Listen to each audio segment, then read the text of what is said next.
But I think what it has taught us artists, I think, is that we need to be ever more versatile. And I mean, it's great if you want to say like, hey, I want to work on movies until I die or whatever, right? Then that's a valid dream to have. But I think in today's environment, I think you need to be ever more careful and be aware that any reliance on any one industry can really quickly like turn out to be a great disadvantage, right? I mean, I always thought it was a disadvantage to be so focused on one thing only, but I think this whole pandemic has made it ever more clear that, I mean, you need to really be diverse in terms of the kind of industry you speak to. Please welcome today's guest, Learn Squared instructor Jan Urschel. Jan is a concept designer who predominantly works in films and video games, and has lent his amazing skills to some of the biggest clients out there on titles such as Star Wars, Call of Duty, Captain Marvel, Ghost in the Shell, and many, many more. In this episode, we run with a thread of career development, and Jan shares his experiences and thoughts on where he sees it going and how his own career played out. Jan gives his insights into freelancing, professionalism, and the philosophies of creativity, as well as what it takes to make and have a successful career. This episode is packed with juicy stuff. Let's go.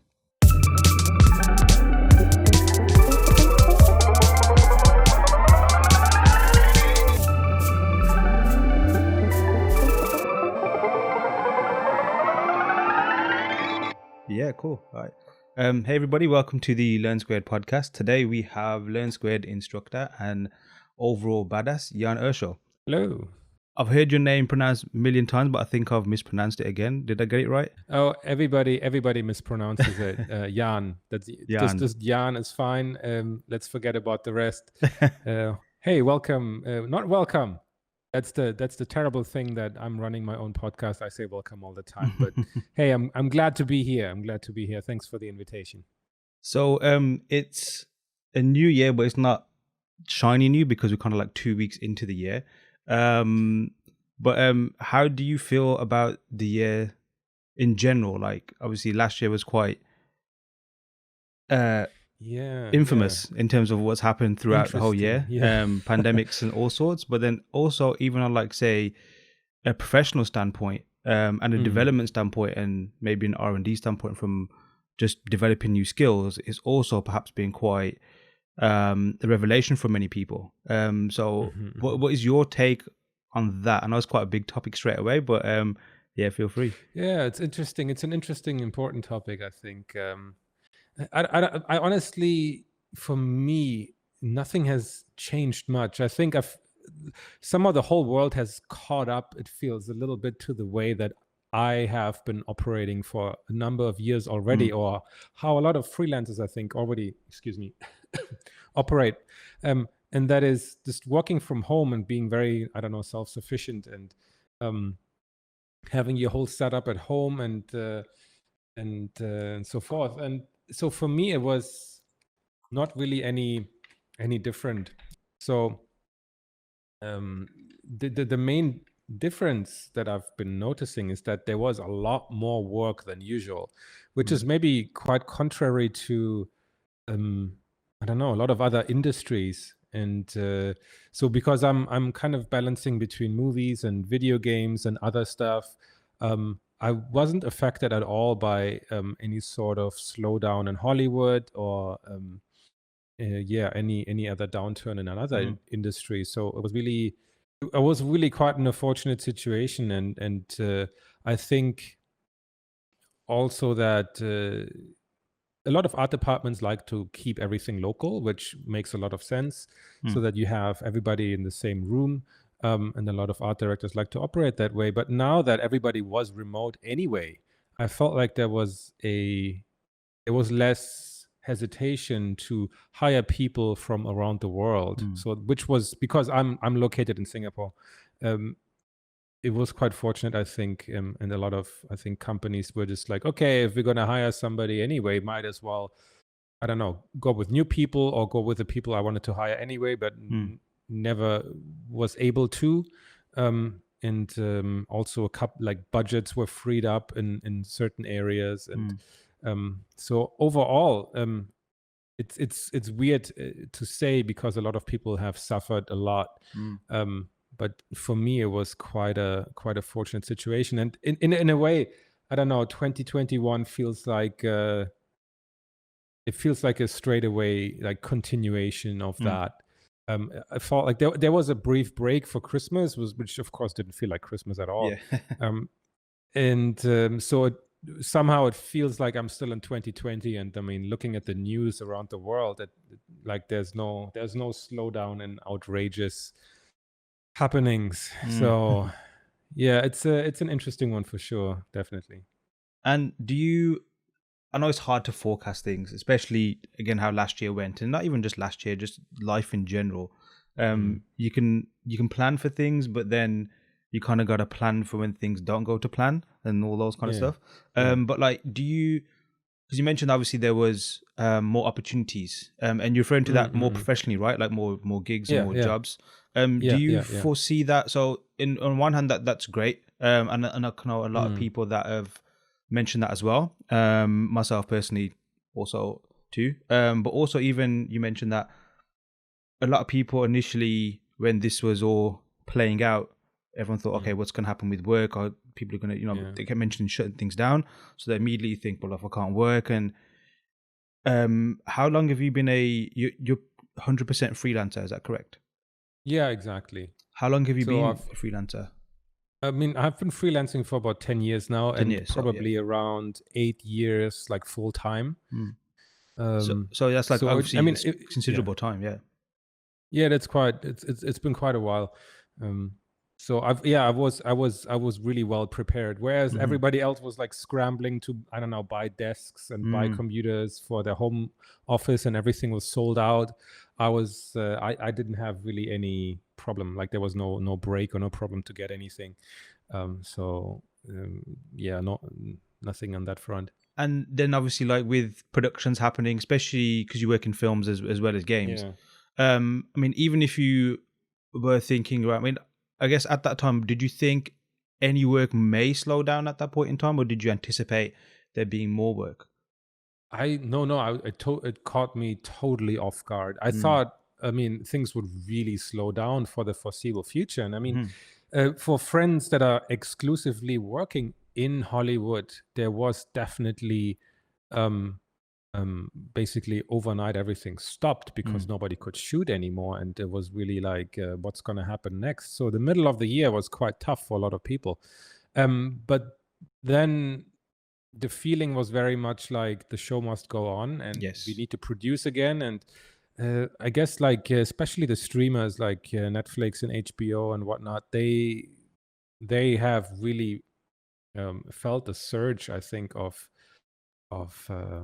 like viewership and like it's about Disney Plus as well. And now it's like, I think everybody wants to jump kind of on new ways of shooting stuff, like Unreal or Stagecraft or whatever you want to call it, right? And everybody's jumping on that without, I think, really understanding what this means for the future of making movies. And I mean, since concept artists work in the pre-production or even before that in the pitch phase, like there's still plenty of stuff to do. Now, where I see a bit of a problem, and that could be, I mean, because we don't know what's going to happen, and like lockdowns are happening now again in the UK and US, and it's like touch and go. Like you don't really know, or nobody knows what the future will hold the next 1 or 2 years. So there's still a lot of excitement for new projects, and like, oh, we want to do this and this is great. And maybe there's even a push for more VFX because you cannot really physically shoot much, right? So it's like, hey, let's do everything in VFX. But I think there will be a point, like, you can plan all you want, you can concept the greatest stories of the world and greatest projects, but then when it comes to actually making that stuff, actually constructing sets, shooting, that will be a whole different story. So it's if anything, right? It's like you don't know what's gonna happen, and I think a lot of people feel like, okay, let's do something now, and then let's see how it goes Yeah. later. And if I can say anything, like everybody should save a bit of more money than usual Oh, for sure. because Yeah. we don't know what's gonna happen, right? And I think you like mentioned there, that's like, I guess, a general mood and a general kind of like motion that people go through just about, I guess, making a career in art or in their Mm, prospective fields generally anyway. It's like a lot of ifs and buts and maybes and how do I get where I mm. need to get to, and it's almost like playing out Yeah. 360 degrees as opposed to just one person's journey towards getting somewhere. um but like, now that you mentioned that, the work had obviously increased, it improved, Yeah. I'm sorry, it improved, like the opportunities increased, you got more Yeah. opportunities. Do you see that plateauing out maybe, or what about when things open up again? Do you think that will maintain? Do you think it will go back to how it was before, or Wow. do you think it will, based I on I obviously the don't information that you've think, had so yeah, yeah. far? Yeah, exactly. I mean, if anything, right, I don't think things are gonna Mm, go back to where they were before. I think it's gonna be about figuring out what, like, which of the things that we have learned during the pandemic we need to permanently um make part of our lives, and that will not only extend to our personal lives, but I think also to our professional lives. mm, And who knows what that means? Maybe that means that there needs to be tighter control on set. Maybe there will be, I mean, I see opportunities of development teams for, let's say, games be completely decentralized, mm, and more multicultural teams, more opportunities for people around the globe, maybe, mm. right? I mean, um, maybe anywhere where there's decent internet infrastructure will be a good point for anybody to sit instead of having Yeah. to move to certain countries. So I think there's pros and cons, and it will be definitely a new way of doing things. I mean, companies like Twitter and Facebook, I think they have said, like, we permanently allow people to work from home, Mm, because I mean, I don't know what kind of effect that will have on real estate as well, right? yeah. Because once companies don't want or need to rent big offices anymore, and they can save a lot of money that way. I mean, what does that mean? So it's an ambiguous future, I think. Um, but I think what it has taught us artists, I think, is that we need to be ever more versatile. And Hmm. I mean, it's great if you want to say, like, hey, I want to work on movies until I die or whatever, right? Then Hmm.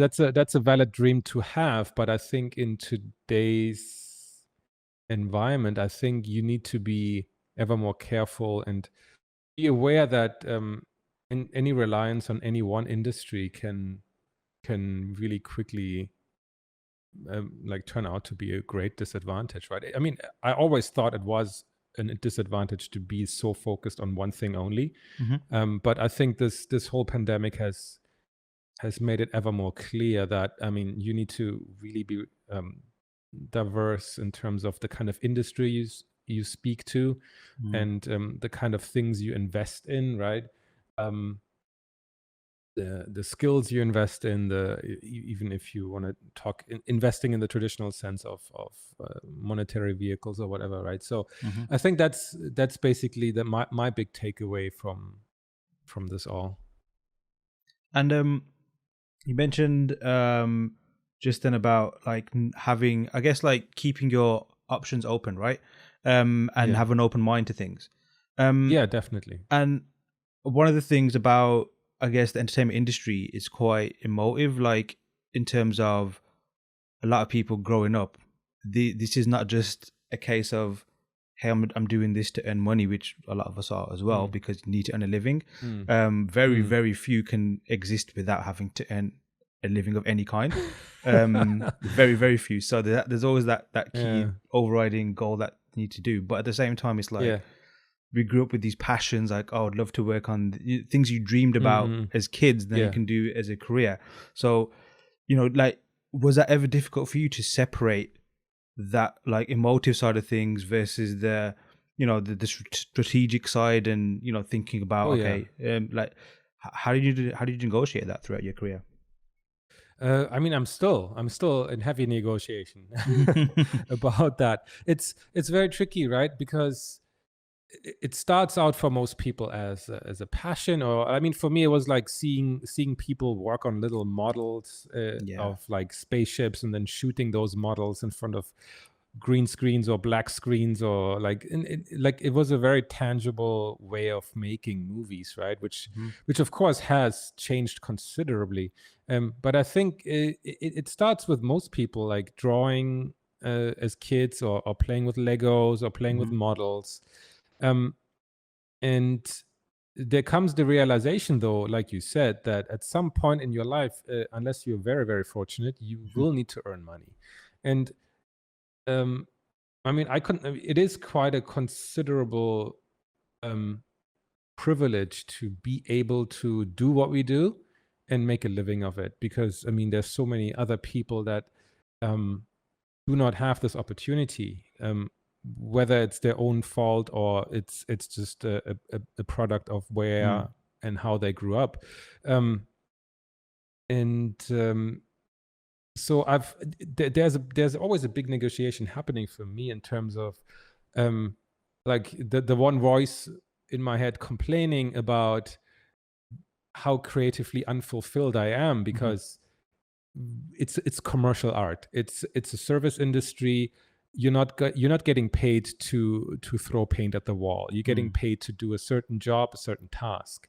Um, so I complain about the unfulfillment that I have on the creative side, and then on Mhm. the other hand, it's like the voice in your head saying like, "Oh, you're so lucky to be doing this job." Mm. So it's like back and forth, back and forth, back and forth, and sometimes one voice shuts up, sometimes the other voice shuts Yeah. up, and it's incredibly hard. I don't think these two voices are ever completely gonna shut up. So I mean, what I'm trying to do is that um, there needs to be time set aside for working on client stuff Mhm. that generates income just because it has to be done.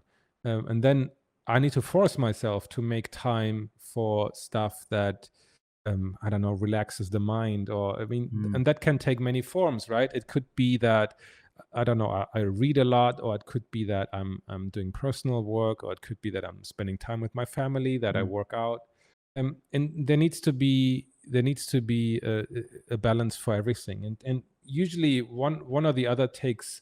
I mean, it's very traditional in the sense that, okay, you work from Monday to Friday, 9 to 5, and then on the weekends you do your thing, and that's a very traditional way of looking at things, and Mm. that might not always be the best way to go about it. And I usually fall into the trap that I take on too much, that I'm Mm. like, oh, if I take that one as well, then I can earn more money, and then I totally forget about that. I need to force myself to create that balance, because that balance does not come naturally, at least not for me. Maybe for Mm. some other people it does, but for me it's a constant struggle. And I need to remind myself that it's okay not to maximize your hourly rate. Yeah. You need to rest, you need to do this, you need to do that, um, just for your own sake. And I mean, I don't think the struggle will ever go away, and Mm. I don't feel like I'm getting any better with it as I'm getting older. Mhm. I'm just getting tired more easily. That's the only difference. So I think that's like one of the most profound things about a creative pursuit is that no matter how far you push towards something, whether it's to do with just progressing a skill or mm, like being a professional that's in demand and getting work from it, it will never end. There's never a limit that you can reach. Well, yeah, there is a limit which is of your own making, but not like there's never like a top score you can hit and that's it. You've made it. no, no, Um, no. but throughout your 10 years, um, I think it's quite wise that you mention that you seek balance. You're aware that that Mm, is the thing to look for, because mm, that's what brings harmony to all those other pursuits. Because yeah, yeah, a career overall is not just like, although it's like a one word fits all type thing. I guess you can easily agree that a career is that's many different threads, and sometimes they're going in different directions. You're trying to keep it all in one place. But throughout your 10 years, when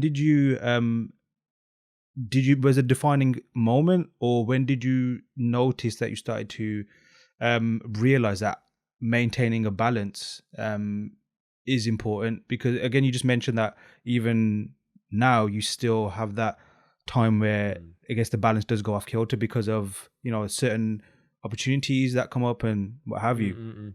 Yeah. But yeah, well, was there a defining moment that made you realize I that? mean, I think there's never like that one like aha moment. Mm. I think it's usually my wife telling me that I'm working too much, or I mean, honestly, like for me, it's like it usually happens when it ends like not in a breakdown. Like I can't say like I have a nervous breakdown, but usually I'm getting too close to the sun, and then um, I need to really be careful not to crash and burn. Um, and I mean, sometimes that is fueled by. Sometimes it's of my own making. Sometimes it's happened by very toxic people that you have to work with, which is never fun. But I mean, I wish I could say that I'm smarter about these things, but I'm really not. So it's like okay, this is almost a disaster, and it's better to pull back and be reasonable about it. I mean, I'm talking a lot to my wife about it, and she's usually the one who has that perspective, like that outside perspective, because she's not an artist. Who kind of gets me back on the ground, and she's like why are you doing this, are you stupid? And then I'm like taking a step back, and I'm like yeah, that's actually not a very smart way to operate. So I mean, I can't recommend anybody to do that, right? And but for me, it's like really I need to be better at that. I really have to be better at that. But would you also agree that although you're right in that, like saying you should recommend anybody to do that, like, but at the same time, same with like developing a skill, you kind of got to push a limit to know that that's a limit before you can progress. And I think the key word you mentioned was being smart about it. I'll ask you another question. Do you know of people, because you mentioned that again for yourself, is that you don't think perhaps you'd ever reach that level that you perceive as saying, you know, conquering everything, like say Neo level, or you know, like Jedi level. Have you come across anybody like that? And then at the same time, have you come across anybody who was completely oblivious to it and just made all the wrong moves? I mean, I mean, one thing I guess I learned is that usually, I mean, I compare myself a lot, which is really bad, right? Like, we all compare ourselves to other people, and I mean, I've met and talked to, I mean, a lot of people who I consider incredibly talented. I mean, talent with quotation marks. Because I mean, it's usually like they have gone through extreme hardship to get to that level. And I have kind of resigned myself to, or I'm trying to not envy others anymore, and I'm trying to kind of accept that if you encounter anybody who's at a, like, at least on a skill level, on a, like, really, like, so far away that you can never reach it, that this person has made considerable sacrifices in their life to get there, and that I need to be very careful about what I wish for, right? So that if you encounter Neo, then you see that he has sacrificed his entire life for the pursuit of something. And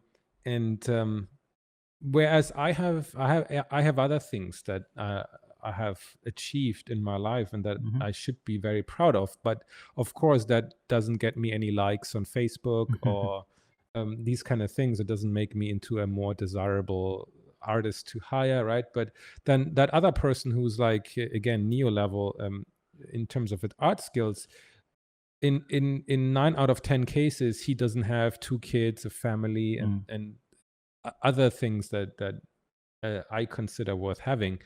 Um, and that's where the trade-off is. And I mean, in the end, it really comes down to what you feel like what's important to you in life, right? If art skills above anything is what you want to achieve, then it's worth going for that, I think. And where does like art fit in terms of how important it is for you? I mean, like obviously it is very important because it's a lot of people know you for it. Like that's their entry for like who Jan is, right? But then at the Yeah, same exactly. time, that doesn't necessarily mean you live and breathe it every single day. Although art is one of those things where it can, you know, people are very passionate about it. It's something that you can't just, again, apart from the very, very, very few, you can't just like do it and then switch off from it. It's something that does kind of, I guess, consume you forever, right? But then like you also mentioned that there's other priorities that are far greater than just the pursuit of that. But where does it rank for you? And has that ranking changed throughout time? Yeah, I think I think it has changed many times, and I mean there was always, and I don't even know where that appreciation for visual, like for art and design and visual things comes from, because my family background is not like incredibly like artistic. Like my parents never had the means to, I don't know, indulge in a lot of like theater or opera or classical music or expensive furniture and I don't know, also all sorts of things. We never went to galleries or anything. We went to museums here and there, but not to like art galleries. So that was always very, very far away. And I don't know, I definitely got my entry into that through, I think, movies, Hollywood movies, just because they're dominated, of course, on TV. Yeah. And I think generally an appreciation of comic books, French and Belgian comic books, and like sci-fi and fantasy novels. I always felt drawn to that a lot. And then anime came around at one point, and I had always kind of a need to, like, I felt like I had a need to escape and as far away as possible, and the Far East felt decently far enough, so I got into all things Japanese anyway. So I can't quite explain where it came from, but it always played a big part. And then I had like a camera um, when I was still very young and played around a lot with that. And I don't know, it turned into quite into a need to create something, right? And it was always like the visual side of things that really interested me a lot. And I mean, it extends to all sorts of things. Like I like to surround myself with like objects that are well made, well designed. So I have a love for, like, I don't know, like nice furniture, nice objects, nice like things you put on the wall, nice graphic design, and all these kind of things always interested me a lot. And it plays a, like fashion or whatever, it plays a big role. And I don't want to necessarily. I don't honestly know why I chose the profession of concept designer. Right, I'm questioning that recently, because I feel like it's not all I want to do, and maybe it's time to turn it into something else, branch out, do something different. Right. It had quite a high importance at one point in my life, but I'm like feeling like, not because I achieved like a mastery in it or whatever, but um, for me, it's like life is too short to be doing one thing. There's other people who I admire a lot who can have a 50-year career doing only one thing, and they become like God level, right? But that's not for me. So I'm quite curious to see where the journey goes to next. But we'll see about that. Yeah, I think that's very interesting. And I also I'm starting to see that perhaps that's the same case for many creatives out there. Mm, Is a case mm, mm, mm. of and for obvious reasons, just the way, like you mentioned earlier about having to earn a living, and you have to kind of like put your, like stake your claim into something that you can Right. make a living off and what have you, and then that defines us. Because look at all the roles out there, look at all the jobs, and a lot of people, I'm sure 99% of people didn't say, Mm, I was going to do this. I'm sure a lot of people said that I need to earn a living and I need to do something, but they never had like a set goal, um, and stick to a certain career path.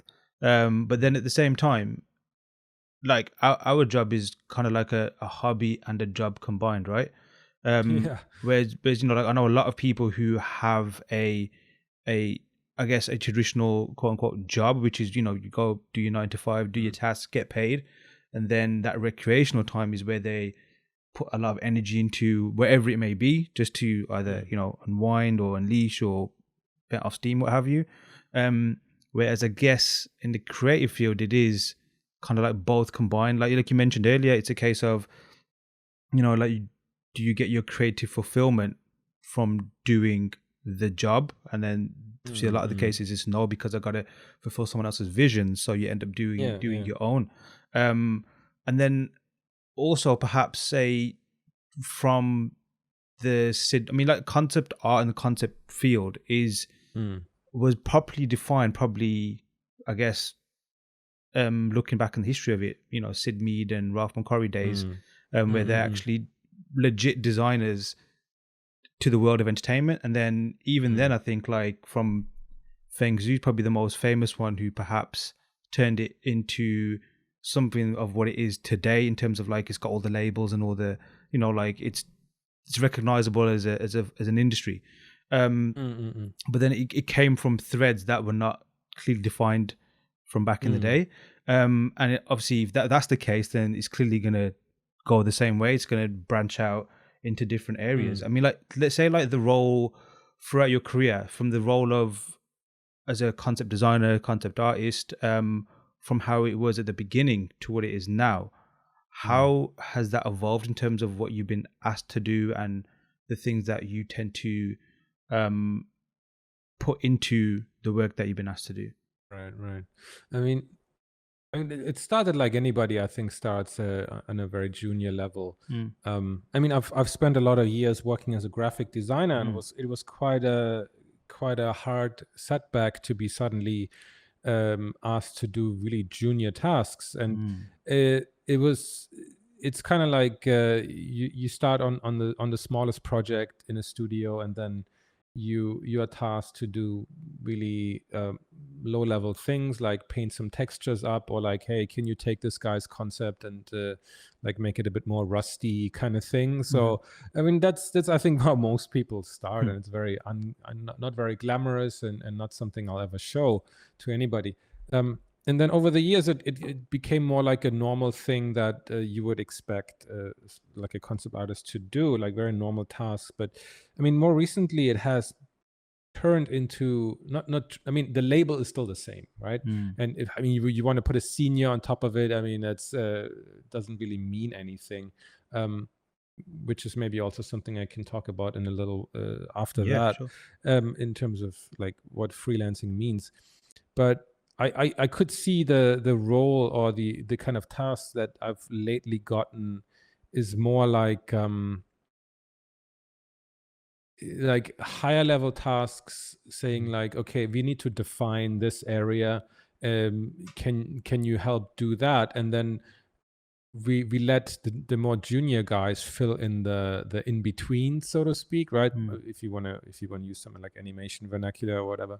mhm, But it's like you're doing more like quick succession of really high level tasks, defining whole areas, whole sequences, and then let the other guys figure out what's really going to happen. And mm, then whereas the director will string you along to another high level area, so that he more quickly can get buy-in and more time and more budget to flesh out the whole world, when he can with you like establish an overall look to a project.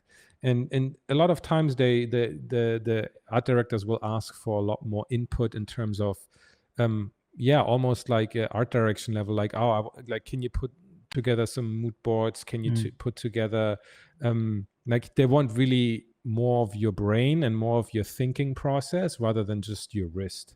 And that can be very rewarding.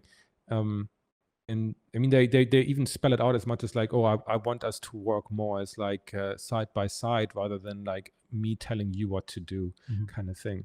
And that is really, that was really interesting if you get a high level of trust, especially with people who you have been working together over a number of years and over a couple of different projects. So that has been changing. But I mean, the thing I wanted to mention about freelance is that it's a very tricky thing because there are certain limits to how you can progress into different roles. And I mean, if you put any emphasis on the title you're carrying, freelancing is probably not the way to go, because let's say you stay in a studio for like 10 years, then chances are that you're going to level up from like, I mean, unless you do something really stupid, you're going to level up from like junior, mid, senior, lead, I don't know, associate art director, senior franchise art director, whatever, right? So you can have a variety of titles. You can have a clear progression that not only signals maybe to you and to others that something's happening in your skill set, but that also allows you to explore a different side of making art, right? In terms of like managing others or getting more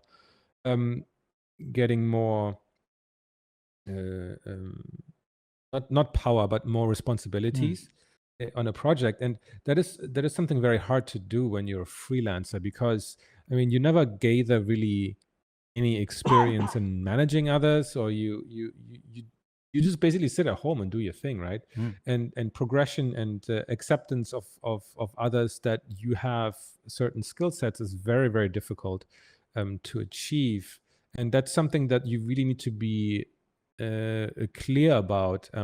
If you want to change anything in your positioning, you really have to take it into your own hands, because nobody will put you in charge of a team suddenly out of the blue, right? That's not going to happen unless you have prior experience. So that if you want to get to that level, then you really need to say like, okay, I'm doing my own thing. I'm going to open my own company. I'm going to branch out. I'm going to hire somebody, and all these kind of things. So yeah. Like you mentioned that you did graphic design before entertainment design. Was that prior to the 10 years? So it's 10 years in like entertainment design, right? Yeah. So I spent another 10 years before that being Nice. like a graphic designer. So it's like similar discipline in terms of, I guess you could say it's a creative pursuit. There's a beginning, middle, and end in terms of like a project from beginning to completion. They have similar stages, but it's still a different skill set required, a different mindset required. Like no, how not is necessarily. Oh, I would okay. say not. Yeah. Because I mean, it's still design. There's a certain process in terms of doing variations, going through approval processes, and it being like the commercial side of doing art. So in terms of approach and process, it's very, very similar. Only that the end result is different. But anyway, sorry. Yeah. No, it's okay. Yeah, no, that's fine. Thanks for clearing that up. And like, how is that fed into you as your career though? Because it's like, I guess what the point I'm trying to get is it's a different job title, I guess, right? It's a different job, but like, would you say that's given you an edge compared to somebody who's perhaps only worked in entertainment design? And even like, say, what was your first job ever? Like ever? So I mean, I think it took me a while to realize that all design disciplines are very closely related. In the beginning, I kind of thought like, okay, I need to forget everything I know, that what I've learned before, and I'm just going to immerse myself in this new thing. And I guess I tried to consciously ignore everything, like, okay, you should do it like this, you should do it like that. and it took me a while for me to realize that there was a lot of valuable things that I knew before, um, not only in terms of like how to deal with clients and Mm. how the design process works and all these kind of things that maybe a lot of people getting newly into this industry are not aware of. They just say like, oh, I want to make cool art or whatever, Mm-hmm. but they forget about the whole other thing. Um, and so it took me a while to Mm-hmm. realize that, and to marry those two together. If it's ever given me an advantage, I mean, maybe Okay. because I mean, when I was still very much at the beginning, there was still kind of um, the like art center was looming very large, Mm-hmm. with like the Scott Robertson led curriculum and everything. um, and there were a lot of people coming out at that time that had very similar looking portfolios, and that were kind of trying to, I think, imitate that art center curriculum Mm-hmm. and what the students were producing. So me coming out there, and I mean, my portfolio was not at any under any circumstance as good as what they could do. Mm-hmm. But I think because I just didn't have any of that influence, maybe that Mm. um, made me competitive in a way that, like, okay, if I don't want that, then where do I go? Mm. So and I was there and was quite fortunate to get some jobs. The first job I ever did was designing websites for Mm-hmm. like a little ad agency in Munich, long time ago, more than 20 years now. Do you miss it? And do I miss it? Yeah. I don't miss the minimum wage. I can tell you that for sure. That was quite hard, but I mean, it was, again. The thing is, right?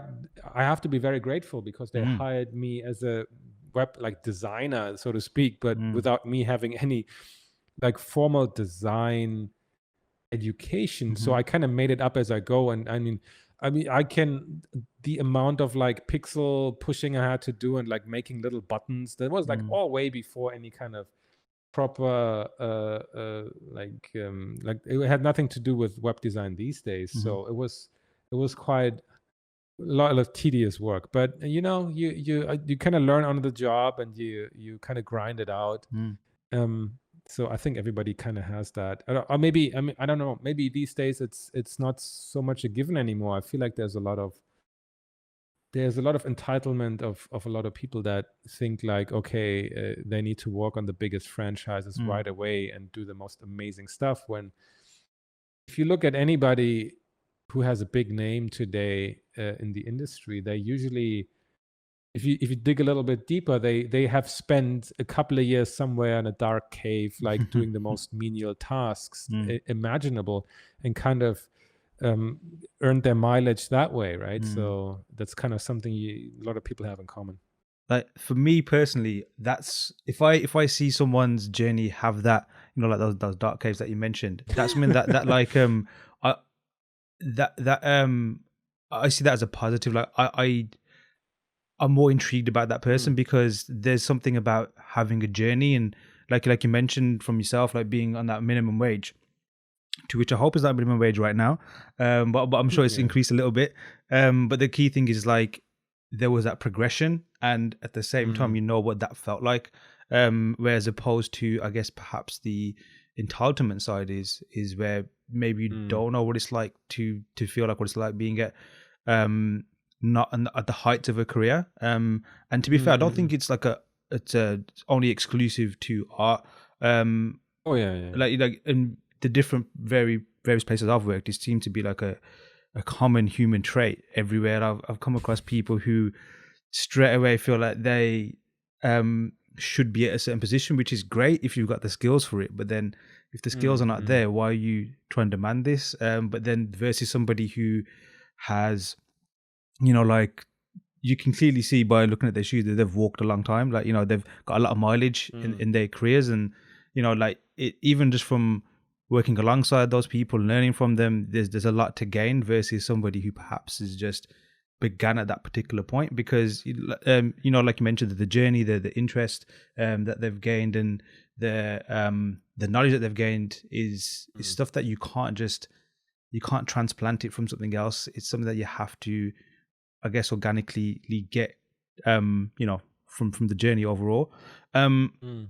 But like, is there a way to perhaps combat that? Because maybe it's a case of, is it more like a modern day thing, or is that just something that's going to happen and it's always been around? Like just people feeling entitled, and perhaps, I don't know. I don't is know. I there mean, is there a way to, like, obviously we got there's many tools out there to mm. progress a skill and a skill set and nurture it.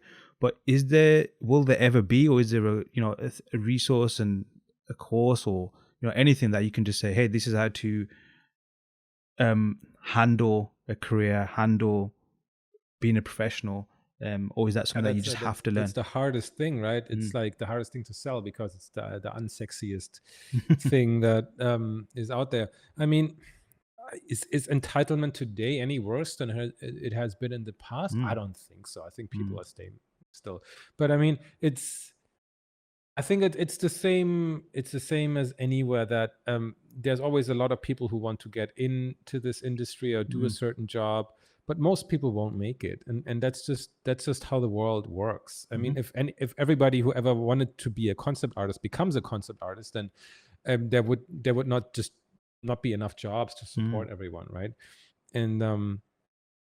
And I mean, the last thing I want to say here is that you have to suffer in a dark cage for years before you're let out, so that you Mm. can appreciate life, right? That's not the thing.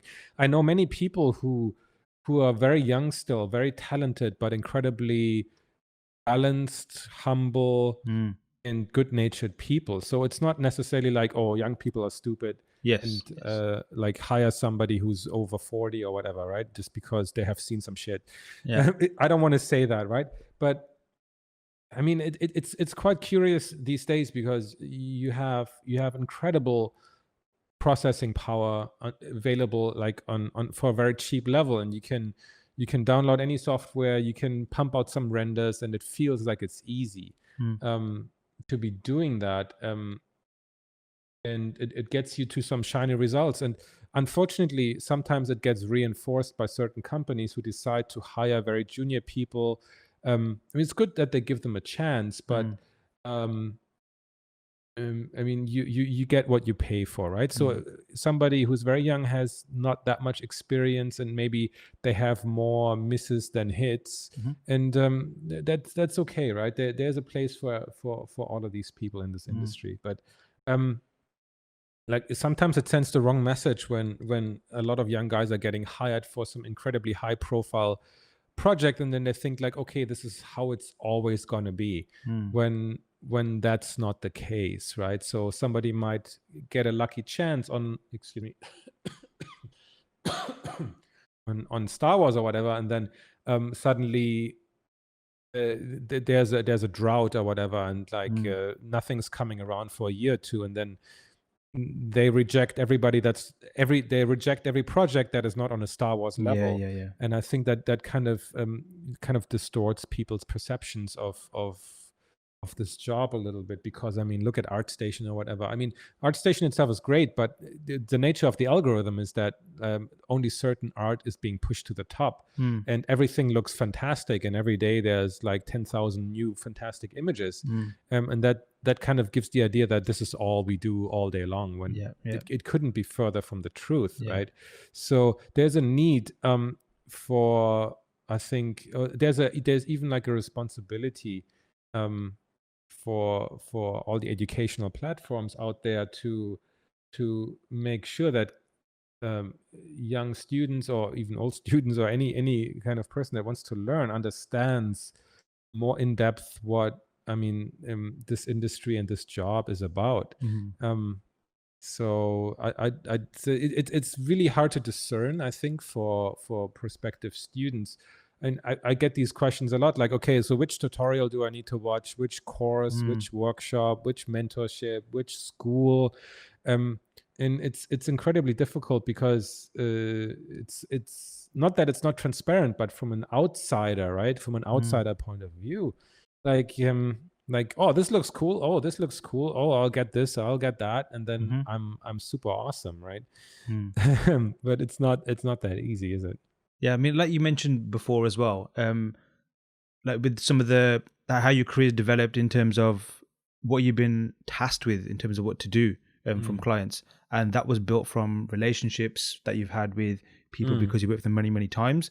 mm, And again, from that relationship, obviously they've been aware of who you are as an individual, how reliable you are, what your strengths and weaknesses are, and obviously that can develop from there. Whereas, like apart from developing a hard skill in terms of like how to get good at perspective and values and what have mm, you, mm, um I guess getting out there, working on whether it's your own project or with mm, professionals or whatever you want to do, just try and mimic that kind of, I guess, a journey until you can actually embark on your own.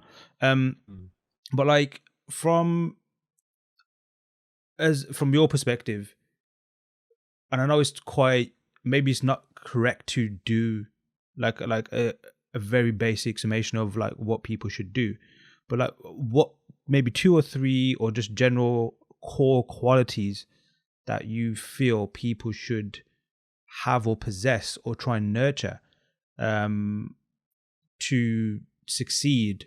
Because obviously you've mainly worked as a freelancer, right? yeah, yeah. So I'm sure that would apply across the board, whether it's in the studio, as well as Oh yeah, yeah. I mean, being a it's fun. student. I would recommend fundamental things to the craft, right? To Mm. to the skill. So I mean, I'm talking here from a concept designer's point Mm-hmm. of view, right? From a designer's point of view. I mean, things I mean, three things you should have. Okay.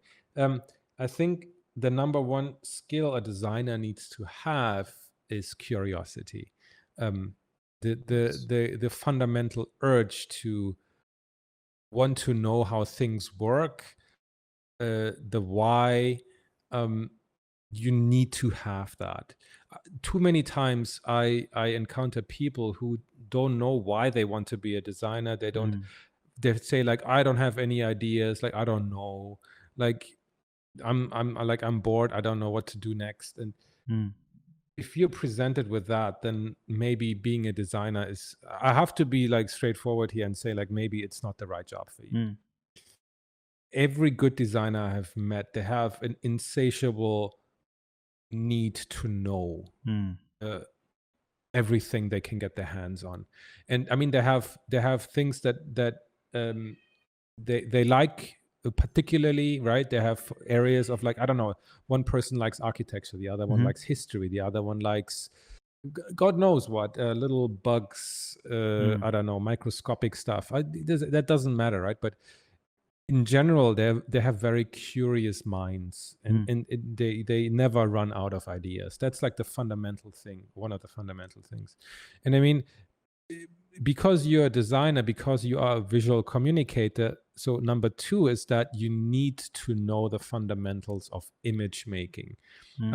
I'm not even talking about like which render engine to use, and if you like 3D versus 2D. That doesn't matter. There's Mm-hmm. certain fundamentals to how we create images, how we create stories, and that has very much to do with how the human brain works.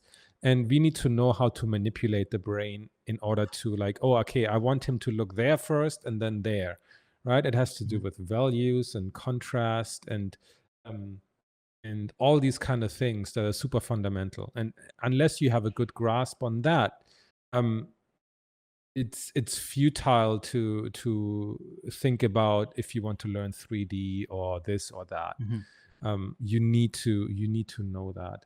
And um, the number three recommendation. There's so many other ones, but I guess the number three would be um, like in general. I think you need to be a good communicator, not only like a visual communicator, Mm. but and it doesn't even matter if you're like an extrovert or an introvert, right?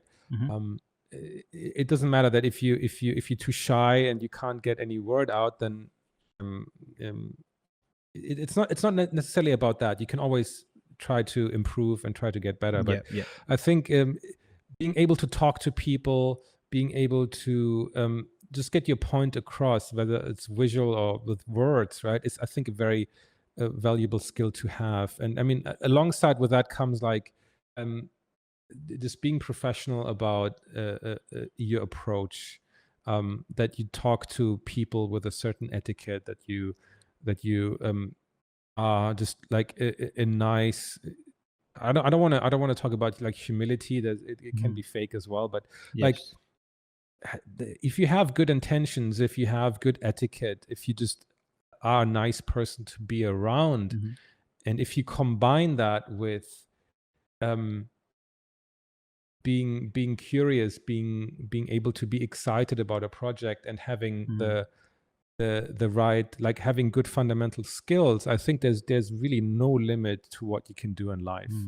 Mm. And I mean, I'm talking now in a particular way about concept design and designing, but I mean, if you replace that skill set with another skill set, I think this applies to just about any job in the world, Mm. and our job is not any different. Our job is in no way different. Like, we shouldn't look down on like other people who, Mm. like, oh, look at that guy, he's only looking at spreadsheets, like he's an accountant or whatever, like, well, we shouldn't look down on anybody, For right? sure. Yes. Our 100%. job is not special, Yeah. right? Our Yeah. job is in no way special. It's just a job like any other job, and so there's no need to be on a high horse. Mm. um but I don't know, that's kind of the things I would recommend people Mm. to I really focus on. wholeheartedly agree on all of them, and I think curiosity is like Mm, it is the biggest one. Purely because, and just speaking personally, that's like mm, the one that stands out for me the most. Like personally, from early memories till now, like the mm, curiosity of things. You nailed it. Like, wanting to understand things. What is this? And then the creative side comes into that in terms of how you process that. And obviously, we process it through, mm, I guess, mm, mm. visual Right. imagery and explorations. Others may do it through, like um scientific means and all that kind of stuff. Yeah, or But writing or whatever, right? Yeah. it's like, yeah, it's like the fuel cell, the power source that kind of Mm, like pushes everything. Um, right. touching back on what you mentioned a little bit earlier, Mm, and I guess that's a good way to wrap up the this episode as well. Is you mentioned mm. that you are potentially looking at other different things and branching out. Yeah, yeah, yeah. Like, do you want to talk a bit about that, or is that a bit top secret, or is it something you're It's trying to figure out? it's nothing. It's nothing you need to sign an NDA for. It's just that um I I I think based on just where I am in my life, I'm getting a bit more, not, I'm getting a bit hesitant and a bit Mm. um how do I say, like, I feel like it's more at stake, right? So you have Mm. responsibilities in terms of your family, you have, I don't know, school tuition, you have a mortgage, all Hmm. these kind of things. So it's not like I'm 25 and I can just like, hey mom, I'm moving to Japan. Yeah. It's not like that anymore, right? I mean, I envy everybody who is still in that phase, Hmm. and um um if there's no pandemic around anymore, then I recommend everybody to go explore the big wide world, right? Hmm. But once you have a different kind of set of responsibilities, you get a bit more cautious about your next steps. Um, so I'm still in the process of like, okay, should I do this? Should I do that? Like, how much savings do I need to accumulate to be able to have a stab at that? And then also, right, there's the thing about, okay, I made one hobby, one passion into my job, and while that's cool, you also lose a certain aspect of it, right? Mm. There's a different air to something if you purely do it for your own pleasure, right? Mhm. Whether you like go out with your camera and take photographs, you will take very different photographs if it's just purely for yourself, or if it's for Vogue magazine, right? Mhm. That's just different. Yeah. And the same way that the images I create for clients are very different, probably, um, for to the images that I would like to do myself. Mm. If it's just like rotting on my hard drive, that kind of stuff, and nobody ever sees it. Mm. So I'm a bit hesitant about, like, okay, is this new thing I want to do, is that something that needs to stay hidden forever, or is that actually something I could like conceive of being like another job I could do. So I'm not quite sure about that, and I feel like if I let it loose onto the world, I mean, some private friends know about it, but if I let that loose on the world, I feel like it's going to take on a dynamic of its own. Got it. Um, And but I think in at least sorry. no, carry on. No, so in terms of professional stuff, I think what I'd like to do is maybe take a further step away from doing a lot of the work myself, or figure out a way how I can exist like in a hybrid stage of like maybe it's time to hire somebody, maybe it's time to delegate some of their work. I mean, I have too many irons in the fire as it is with like trying to figure out how I can offer more educational materials. I started my own podcast where together with a good friend we talk about all sorts of stuff related to the industries, to the entertainment industry, and that's given me a lot of satisfaction and a different outlet, right? So I need to learn how I can balance all of these different areas, because I feel like they're all quite necessary for me as a person at this stage, that I want to give everything like an equal attention. And I mean, at some point it's not going to work, right? So I need to figure out a way like, okay, do I want to delegate some of that, and how do I manage that? And I think that's going to be what's going to keep me busy, I think, in the foreseeable future. Nice. And is this like very similar in terms of at a stage where you are in terms of like, I guess, your life and your career versus when you branched from graphic design to concept design? Like, is it kind of like the same kind of process again, but obviously with more knowledge, you approaching it differently perhaps? I mean, I've asked myself that question as well. Is this another urge to like do something different, right? Because I mean, I was quite fed up with graphic design in itself. I was like, okay, I want to do something different. And back then I was quite naive about it, and jumping into concept design without really like knowing a lot of what I know now. It was kind of just like, hey, I'm doing this, and now it has to be like I said, for obvious reasons, a bit more of a considered approach. Is fundamentally the same urge behind it? Yeah, maybe. Could be, right? I mean, I made it work before the switch in careers, so I gained some confidence, and I was also able to show to my wife that, hey, I can pull this off, which is also very important. So, but again, I'm not entirely 100% clear about everything, right? And I mean, there's a certain beauty in it as well. That for sure. I mean, it can't always be like everything 100% laid out, and then okay, next step needs to be this, next step needs to be this, so I get to the end goal. Whereas it's like, okay, like maybe I want to do this, maybe I want to try that, right? So I'm in a position that I can make that I can be a bit ambiguous about, I think, next steps, and yeah, like I said, there's a certain beauty in kind of letting it unfold in front of you. Whereas being too strategic is not always the best way forward, right? It leads you usually down the road that of like maximum profit. And that might in the short term be good for you, or at least for your wallet. But you really have to stop yourself and ask yourself, is this really what I want to do? And I mean, I had that question. Like I asked myself, like I had the dream of working on Star Wars, right? Like I think a lot of kids do, and I fulfilled that dream. So I'm like, okay, so what's the next one, right? What's the next step? What comes after Star Wars? What is concept design still my passion? Is it still what gets me up in the morning, or has it maybe changed? And I mean, it's a very hard thing to say to yourself, or to admit to yourself that what you have been longing to do and what you have been doing for a while now is not what fulfills you anymore, right? It's a very it's I mean, it's the harsh reality. And then, like coming full circle into the beginning again of what we were talking about, of like the negotiation in your brain of like, you're so privileged to be able to do this versus, hey, I'm creatively bored kind of thing, right?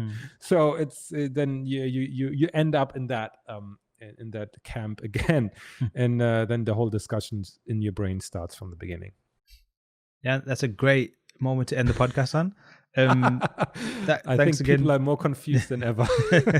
That's the way of art and creativity, right? Yeah, I think so. Yeah, like the curiosity always keeps you confused and keeps making you find answers, and then you find about a billion more questions.